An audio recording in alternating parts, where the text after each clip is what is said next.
Bonjour à toutes et à tous. Aujourd'hui, on va parler d'un sujet très important dans le cours qui s'appelle l'intégration numérique. Alors, l'intégration numérique, il n'y a pas de piège, le nom le dit très clairement. On va calculer des intégrales de fonctions de manière approchée. Voilà. Alors, je vous rappelle rapidement l'interprétation géométrique de l'intégrale. Donc, vous avez une fonction, par exemple dans le cas 1D. Tout ce que je dis va se généraliser au cas de dimension n, mais pour commencer, je pense que c'est bien juste de faire la dimension 1. De toute façon, on n'aura pas besoin de beaucoup plus ce semestre. Si vous voulez généraliser, vous pouvez me poser la question. Donc, je considère une fonction f, voilà, et je souhaite calculer donc l'intégrale entre a et b de cette fonction. Alors, vous savez que l'intégrale s'interprète comme l'aire signée, hein, avec signe selon que la fonction est positive, un signe plus, si la fonction est négative, un signe moins, sous la courbe. Donc c'est cette aire qui est là, c'est le nombre qu'on appelle intégrale de a à b de f de x dx. Donc je souhaite calculer cette aire, okay, de manière numérique, de manière computationnelle. Donc, une première approche va consister à approcher ma fonction par un nombre, okay, qui est l'aire d'un rectangle. Okay. Alors, je vais recopier un petit peu ce schéma et ça va nous donner du coup...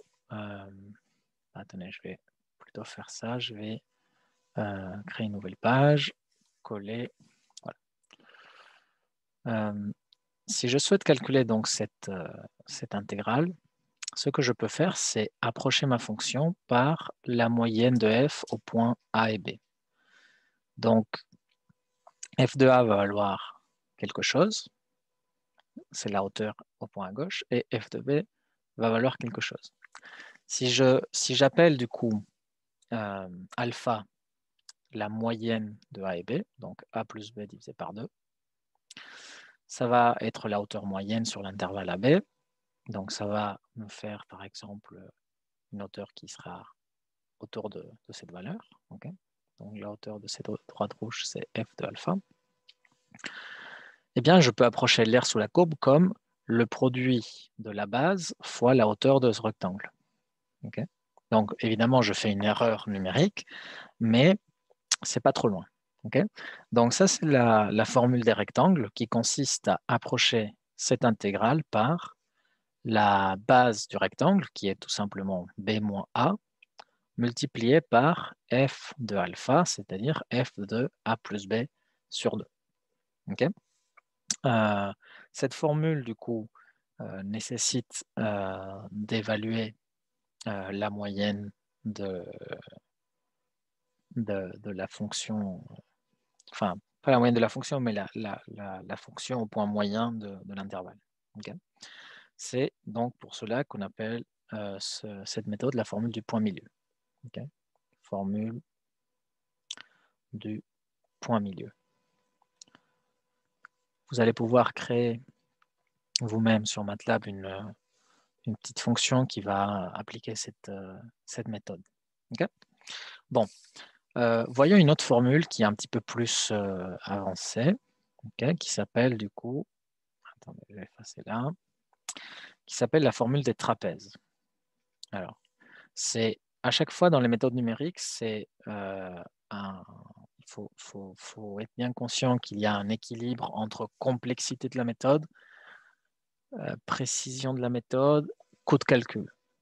Il y a un équilibre de tout ça. Donc, une méthode plus précise va évidemment avoir un coût de calcul plus élevé, mais aussi un coût conceptuel plus élevé. Okay. Alors, dans la formule des trapèzes, okay, on va interpoler notre fonction par un polynôme de degré 1 qui va être construit dans les points A et B. Okay. C'est-à-dire qu'au lieu de prendre la valeur moyenne de ma fonction, je vais plutôt tracer la droite qui passe par f de A, f de B. Donc ici, on dirait qu'elle est un petit peu horizontale, mais vous voyez, si le B était un peu plus un peu plus à gauche, vous voyez, je peux le mettre par ici, eh bien la droite aurait été comme ça.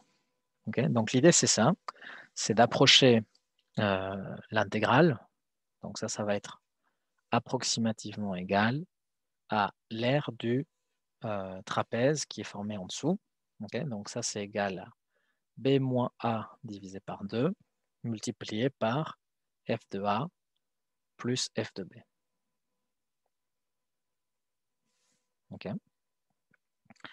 Donc là, vous voyez, c'est un petit peu différent. Ce que j'ai fait, c'est calculer la moyenne des images.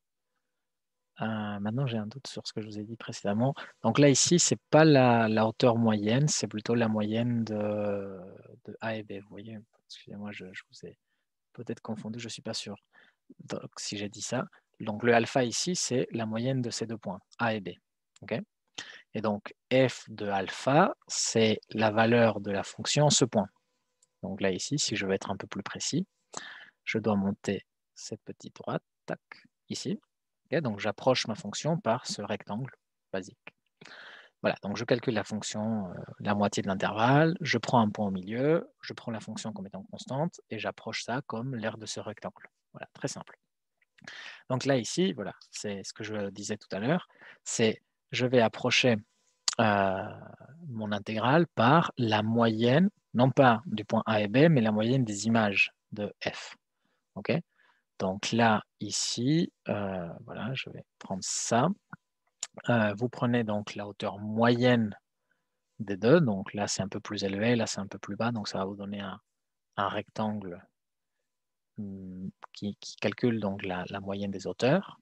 Okay, et ça vous donne une valeur approchée donc de l'intégrale.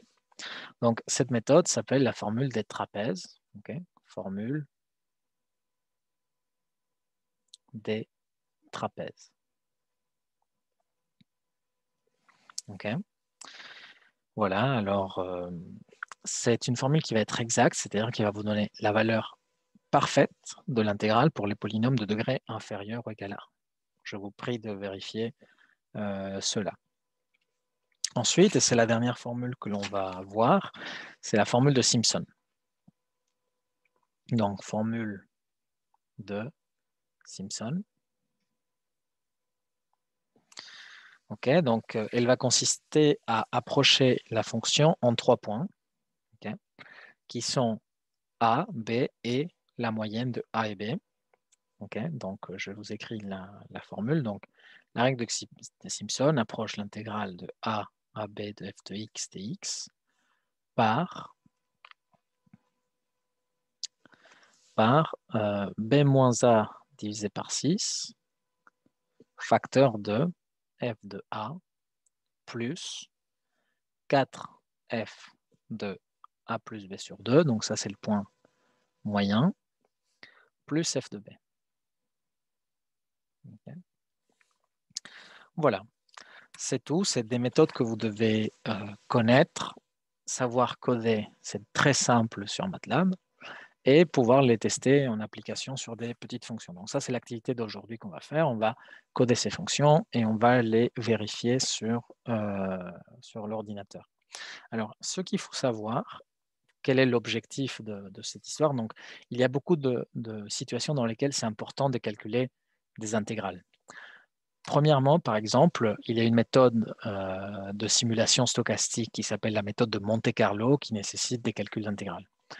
Ces calculs d'intégrales peuvent servir à énormément de choses en physique statistique. Ça peut servir pour faire justement des calculs d'espérance, donc de valeur moyenne d'un processus stochastique.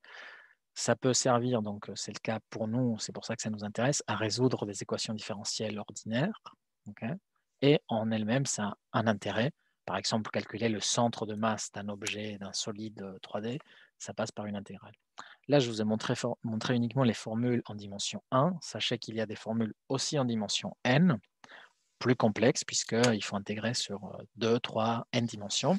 Donc, il y a des intégrales double, triple, n. Il y a également des formules qu'on appelle des formules de Gauss avec des poids. Il y a toute une durée derrière, c'est les formules de Gauss-Legendre à n points, etc. Bon, et puis, il y a énormément de choses à dire. Mais pour vous, le minimum à savoir, c'est ces 3 formules, savoir les coder, savoir les exploiter. OK? Voilà, on se voit pour le prochain cours. À bientôt.